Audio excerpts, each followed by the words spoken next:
नमस्कार, आप सभी का स्वागत है द अनलता शो में। और हमारे मेहमान हैं रोहतास जी। रोहतास जी, आपका बहुत बहुत स्वागत है। Thank you ma'am. और आज जो महाशिवरात्रि का पर्व है, इसके लिए आपको बहुत हार्दिक बधाइयाँ।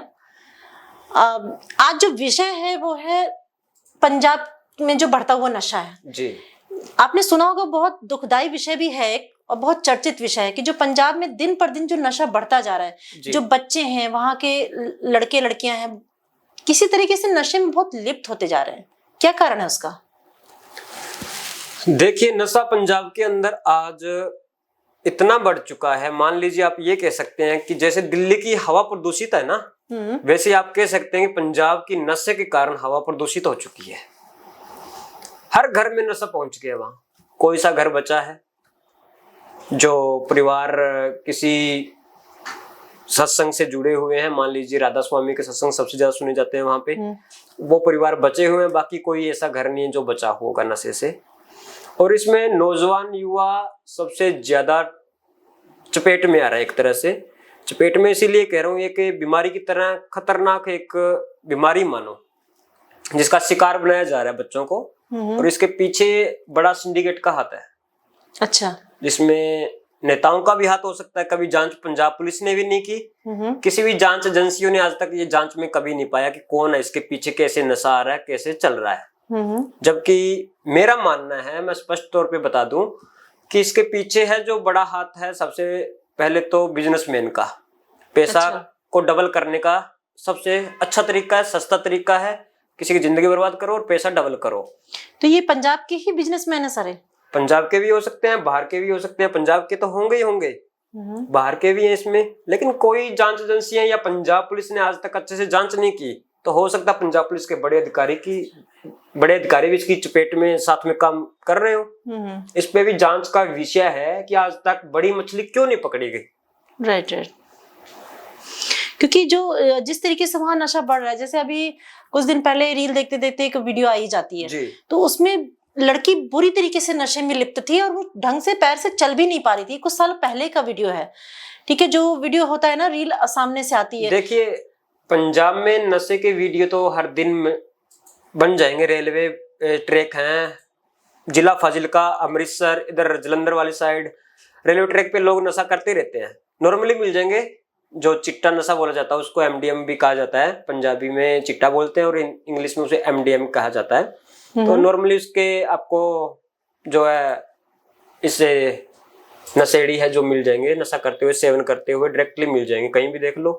वो तो देखिए, जैसे दिल्ली में क्या है या फिर कहीं और जगह क्या है कि जैसे आप अगर धूम्रपान भी कोई करता है, तो अगर हम लोग मना करते हैं या कोई भी मना करता है कि इस धूम्रपान से मुझे प्रॉब्लम है, आप स्मोकिंग नहीं कर सकते, तो मोस्टली लोग मान जाते हैं। यहाँ का वातावरण वैसा नहीं है। लोग कहते हैं ना कि दिल्ली में बहुत लोग वैसे मतलब हर तरीके के लोग रहते हैं, जगह जगह से लोग रहते हैं, ठीक है। क्योंकि हर राजधानी है तो जाहिर सी बात है हर जगह के लोग हैं। यहाँ पे जॉब वैकेंसी भी बहुत सारे हैं, तो यहाँ वो चीज नहीं है। लेकिन पंजाब का उतना बड़े क्षेत्र में ही इतना नशा है, तो क्या आपको नहीं लगता कि सरकार को कोई कदम उठाना चाहिए, या सरकार ने कोई कदम उठाने की कभी सोची ही ना हो? देखिए, इसके अंदर एक अकेली सरकार होगी तो वो कुछ नहीं कर पाएगी। उसके लिए एक बड़ा संगठन की जरूरत होगी। और आज इंडिया में मेरे अनुसार सबसे बड़ा संगठन है आरएसएस। अच्छा। अगर आरएसएस को सरकार सहमति दे दे कि आप मिलके हमारे साथ इसमें सहयोग कीजिए, तो दोनों के तालमेल से नशा बंद किया जा सकता है पंजाब के अंदर।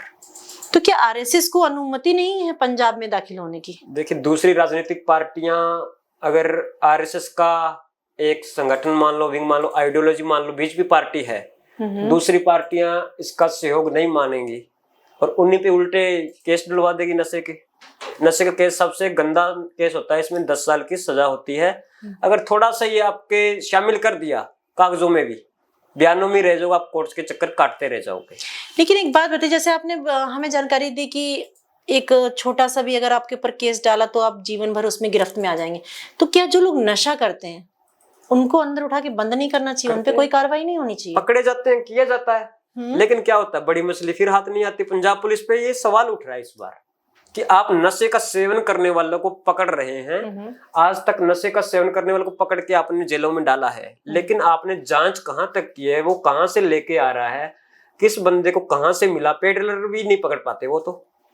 बिल्कुल सही पंजाब बात है। पुलिस पे ये सबसे बड़ा प्रश्नवाचक चिन्ह है कि आपने आज तक नशे करने वाले को पकड़ लिया, कोई बात नहीं, अच्छा है, बैन नशा को आप सेवन करोगे तो पकड़े जाओगे, बट उसको सप्लाई करने वाला कौन है, उसके पीछे कौन है? आज तक किसी की, पंजाब पुलिस कितना ही बड़ा ऑफिसर हो, मैं मान लो डीजीपी कह देता हूँ, वो भी नहीं बता पाए कि कौन है इसके पीछे, वो बता ही नहीं पाएंगे, जांच नहीं करते पंजाब पुलिस इसके। क्योंकि होता है ना कि हर चीज को, अच्छी हो या बुरी हो, उसके पीछे एक बहुत बड़ी चेन होती है। अच्छे काम को भी बड़ी चेन से होते हुए वो चीज आती है। तो जब ये बुरा काम हो रहा है तो जाहिर सी बात है इसके पीछे, जैसे आपने बोला, कह सकते हैं कि बड़ी मछली, तो जरूर इसके पीछे, चाहे वो हम किसी नेता को इंडिकेट नहीं करते हैं कि हाँ उनको हम कोई इशारा कर रहे हैं कि ये नेता है या कोई बिजनेसमैन ही है, कोई नाम नहीं लेते हम किसी का, और हमें इसकी पूरी जानकारी के बिना हम किसी को कहते भी नहीं है, लेकिन फिर भी है तो कुछ इसके पीछे जरूर राज, जो ये कोई ध्यान नहीं दे रहा है। सरकार इस पे कदम क्यों नहीं उठा रही है? क्योंकि बहुत बड़ा मुद्दा है ये। देखिए, परिवार बर्बाद हो रहे हैं, हमारी न्यू जनरेशन जो होती है, लड़के लड़कियां, यही बर्बाद हो रहे हैं। जब ये जनरेशन ही बर्बाद हो जाएगी तो आगे का क्या भविष्य है पंजाब का? देखिए, अभी नौजवान इसके पीछे लत में, पहले ऐसा होता है, नौजवानों को कोई एक ऑफर करता है जो सेवन करता है नशे का, फ्री ऑफ कॉस्ट, इसको 2 दिन पिलाता है, और तीसरे दिन ये इतना गंदा नशा है कि तीसरे दिन बंदे को चाहिए चाहिए, वो अच्छा, तोड़ लगती है इसकी, जो सबसे भयंकर रहती है, उसमें उसको नशा चाहिए चाहिए, वो अपने आप पैसा लेके जाएगा, कहेगा खरीद के लेके दो मुझे कहीं से भी दो। तो इस तरह से फिर उसको लत लगाई जाती है, एक तरह से मरीज बना दिया जाता है नशे का। सिर्फ 2 ही दिन फ्री पिलाना, तीसरे दिन वो ऑटोमेटिक आ जाता है। तो चपेट में आए जा रहे हैं युवक, कितने घर बर्बाद हो रहे हैं, माएं बहनें सड़कों पे रोती है कि नशा रोको रोको, लेकिन कोई सरकारें आज तक नहीं सुन रही है, कोई विपक्ष या पक्ष नहीं सुन रहा, तो उनके सुनने के लिए किसी न किसी को तो आगे आना पड़ेगा। अभी एक बहुत चूड़ी वाला धन्ना एक गांव है वहां पे पंजाब जी। में, तो अभी हमारे चैनल पे भी ARS आप देखते होंगे सभी, तो डिस्क्रिप्शन में भी उसका लिंक दे दिया है, तो उसमें आप देखिएगा, कुछ दिनों पहले की पिछले हफ्ते की न्यूज है कि उसमें किसी बुजुर्ग महिला को मार दिया गया। इसका बहुत बड़ा मुद्दा है। ये कारण हो सकता है कि हो सकता है उनके परिवार के लोग हों, या फिर वो पैसे की चोरी की वजह से, वो कहीं एक मुद्दा नशा ही तो नहीं है उसका कारण? नशा ही है पंजाब में, आए दिन पंजाब में। मेरे चूड़ी वाला धन्ना की बात क्या करूं मैं, पूरे पंजाब में इर्द गिर्द कोई महिला अगर सोने के गहने पहन कर घर से जा रही है, तो वो, मैं कहता हूँ कि वो सही पॉइंट पे अपनी सफल जगह नहीं पहुंच पाएगी, उससे पहले उसके गहने लूट के लुटेरे ले जाते हैं, और नकली गहने पहनने स्टार्ट करती हैं वहां की महिलाओं ने। सोने के उतार के या तो बैंक में रख दिए लॉकर में, या फिर घर पे रखे हुए, घर पे एक लोगों को रखवाली के लिए रहना पड़ता है कि कोई चोरी ना कर ले घर पर। मतलब ऐसा लगता है कि जैसे जीवन बड़ा मुश्किल होता जा रहा है वहां पे, मानो तो पुराना यूपी बन गया है वो। और मुझे लगता है कि यूपी में भी इतनी, मतलब त्राही त्राही तो कभी मैंने सुना नहीं। मैंने जहां तक सुना, पहले होती थी अखिलेश के टाइम या मुलायम सिंह यादव जी के टाइम। मेरठ का आप उदाहरण दे सकते हैं? मेरठ का कह सकते हैं, मेरठ या फिर और भी कुछ। लेकिन अब मेरठ में भी काफी सुधार आ गया कि पहले वहां पे जो भी गुंडागर्दी या कुछ भी था, अभी पिछले दिनों मैं भी गई थी, तो ऐसा कुछ अब वहां पे इतना दहशत और भय तो है नहीं। तो पंजाब उसकी गिरफ्त में आता जा रहा है, मुझे ऐसा लगता है। पंजाब पड़ोसी राज्यों को भी लेके जाएगा, और लेके जा भी रहा है। इस पर सबसे ज्यादा मंथन करने की जरूरत है। आज भी अगर पड़ोसी राज्य लगते हैं सबसे ज्यादा राजस्थान और हरियाणा। ओके। हिमाचल में इसका इफेक्ट नहीं पड़ेगा, लेकिन राजस्थान और हरियाणा में सबसे ज्यादा इफेक्ट पड़ेगा। जिला सिरसा हरियाणा का, और राजस्थान का श्री गंगानगर। तो इन राज्यों में पंजाब अहम भूमिका निभाएगा नशा बढ़ाने में, और ये इन राज्यों को सुचेत होकर अच्छे से अपने ध्यान देने की जरूरत है अभी भी। तो क्या RSS को इसके लिए कदम नहीं उठाना चाहिए? उनको तो कदम उठाना चाहिए जब हम किसी चीज को सुधार कर सकते हैं। तो RSS के युवा साथी हैं, वो तो उठा रहे हैं, आवाज भी उठाते हैं।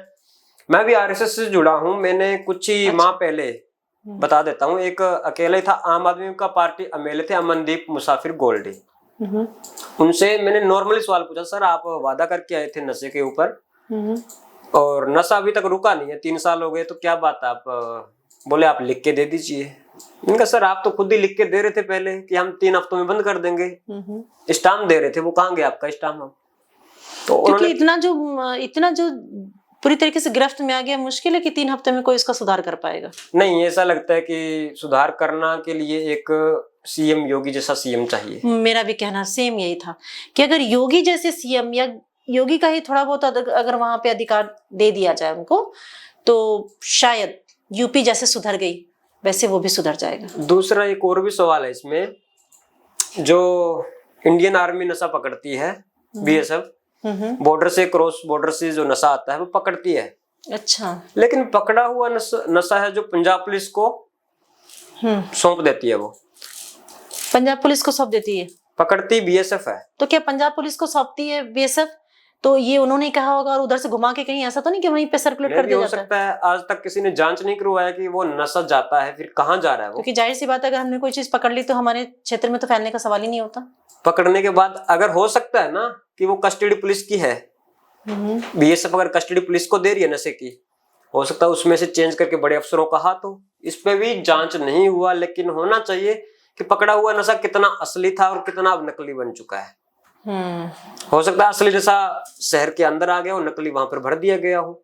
राइट, हो सकता है। करोड़ों का मामला है ना, पैसों का मामला है, पैसों के पीछे तो बड़े बड़े ऑफिसर बदल सकते हैं। बिल्कुल। तो ऐसा लगता है कि जैसे हमारे जो आदित्यनाथ योगी जी हैं, योगी आदित्यनाथ, उनके जैसी कोई सरकार या उनके जैसा उनका कोई प्रतिरूप अगर हो, या फिर आरएसएस के लोग अगर वहां जाएं, तो ये दो ही लोग मुझे लगता है सुधार कर सकते हैं।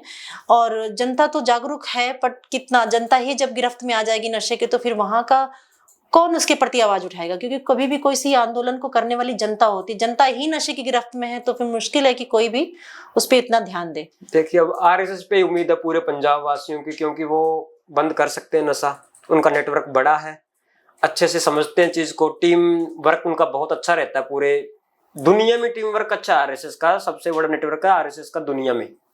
ऐसा संगठन है जो बड़ा कर चुके हैं अपना संगठन, तो उनका टीम वर्क है बहुत अच्छा रहता है। क्या इसकी खबर हमारे योगी आदित्यनाथ जी को नहीं जा रही है? जा रही है। उन्होंने एक बार बयान में भी कहा कि मुझे पंजाब सौंप दीजिए, मैं नशा बंद कर दूंगा। सच है, बिल्कुल सच है। मैं भी इस चीज को मानती हूँ और बहुत रिस्पेक्ट करती हूँ उनकी, कि वो वाकई में जो वो कहते हैं वो करते हैं। और बहुत यूपी से उन्होंने जितना क्राइम था वो उन्होंने बहुत ज्यादा खत्म कर दिया है। तो वाकई में मुझे लगता है एक मौका उनको मिलना ही चाहिए। योगी जी को मिले ना मिले, लेकिन ऐसा है कि ऐसी पार्टी को मौका मिलना चाहिए जिसको कभी दिया ही नहीं पंजाब ने। ऐसी कोई पार्टी है, आपको लगता है ऐसी कोई पार्टी है इस टाइम पे? है, कांग्रेस को मिल गया, बीजेपी को मिल गया। बीजेपी को मौका नहीं मिला, अकाली दल को मिला है, आम आदमी को मिल गया, लेकिन बीजेपी को मौका दिया तो बदलाव भी होगा। एक ऐसी सिंगल पार्टी है बीजेपी जिसको पंजाब में कभी मौका नहीं मिला आज तक। दिल्ली में भी नहीं मिला था, 27 साल बाद मिला है। तो क्या उम्मीद है कि वो आ जाएगी पंजाब में? पंजाब में आ सकती है अगर वहां के लोग समझेंगे तो।